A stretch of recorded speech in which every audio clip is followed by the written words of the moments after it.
So here is a blast from the past. I was cleaning the studio and I recently unearthed probably some of my first mixed media collages. I'm not even sure I have dates on these. 2000, 2001.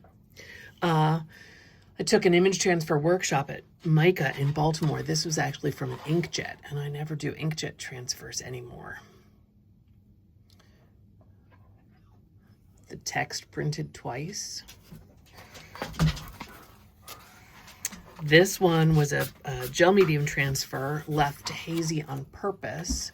Some fabric, things stitched underneath, a shell stitched on top.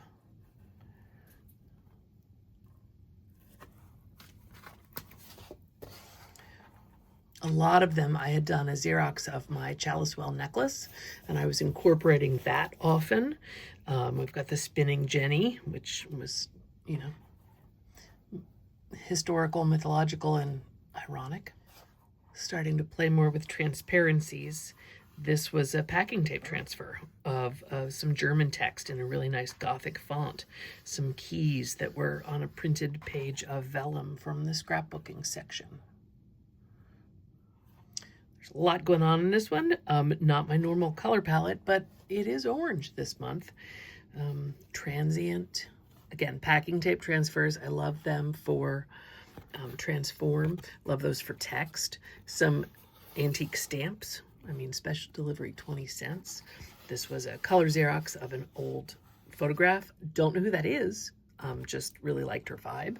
So this was a whole kind of travel themed thing with the maps and the compass, obviously. The car. Based on the Selkie myth with the Gaelic word for water. This one is dated 2001. Image transfer with some interference paint for her to shimmer kind of shiny and blue. Different things. The image of a carving from a stone carving in Scotland, I believe, with this kind of Pictish ancient carving, this textured paper like sea foam, this bit of leather like the Selkie skin. So yeah, this was really fun to look back at these. I'm going to tuck them back away and keep them, not do anything crazy with them for right now, but that was a fun review of kind of where I started, since I'm doing so much more now and it is so different in so many ways and yet similar in others. Hope you enjoyed that. Subscribe for more mixed media collage.